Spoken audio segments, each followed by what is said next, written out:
So we'll continue on in our read aloud of Dragon Slayers Academy. We just read the first 2 pages to find out what kind of place we're in. Did you notice how Wiglaf stood up for the minstrel? It's a stranger. He doesn't know anything about him, but it sort of fits in with he doesn't like to hurt anybody. He wants to let the minstrel in so he doesn't freeze to death. All right. So Fergus has had a great idea that the minstrel can stay and kill the rats.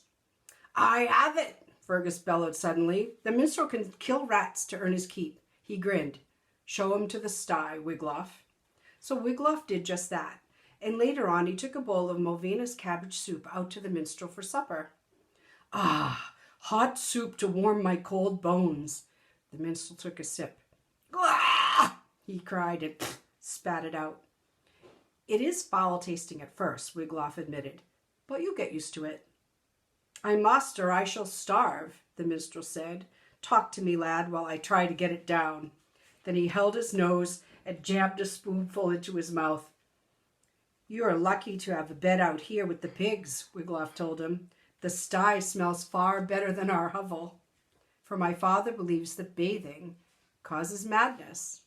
And Daisy here, and he patted the head of the plump young pig sitting next to him. She's my best friend, and far better company than my brothers. They only like to fight and bloody each other's noses. Wiglaf rubbed his own nose. It was still sore and tender from one of his brother's fists. They gang up on me something awful, he added. Then they call me a blister and a runt because I won't fight back. I know it's foolish, he went on, but sometimes I dream that one day I will become a mighty hero. Would not that surprise my brothers? No doubt it would, the minstrel said.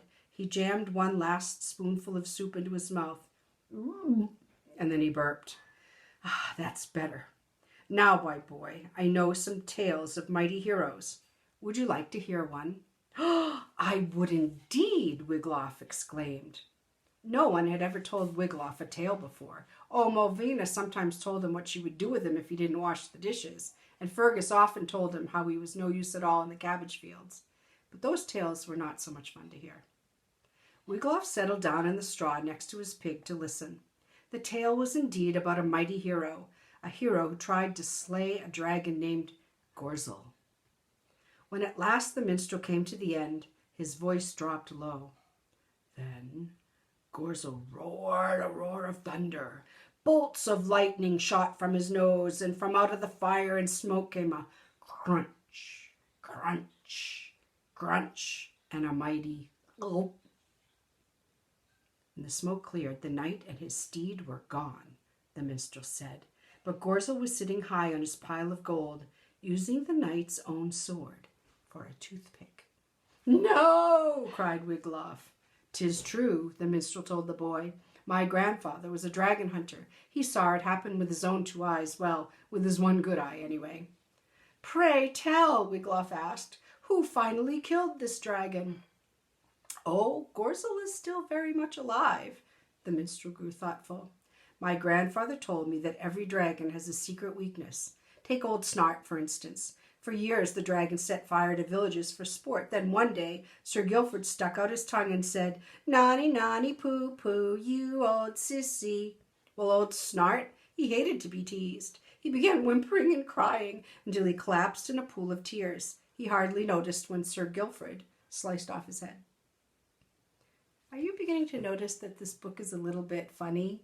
That it's kind of funny in a very sneaky and dry way, that it's not pretending to be laugh out loud funny like some books, but it is pretty funny if you think about it.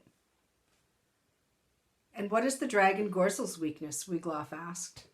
That, said the minstrel, no one knows. He picked up his lute. I have written a song about Gorzel. Listen.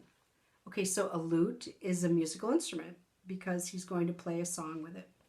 Gorzel is a dragon, a greedy one is he. From his jaws of terror, villagers do flee. Gorzel burps up clouds of smoke, shoots lightning from his snout. Where, oh, where's the hero who'll find his secret out?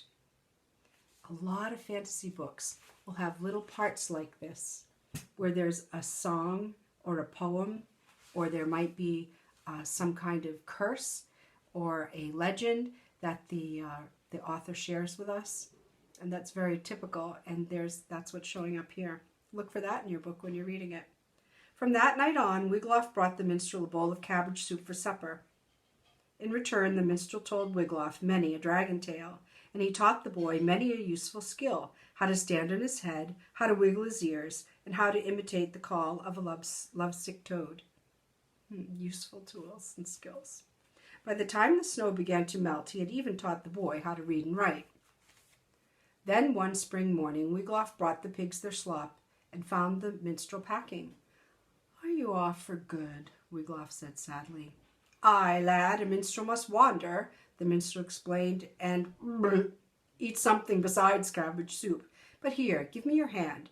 Before I go, I shall tell your fortune." Wiglaf held out his palm.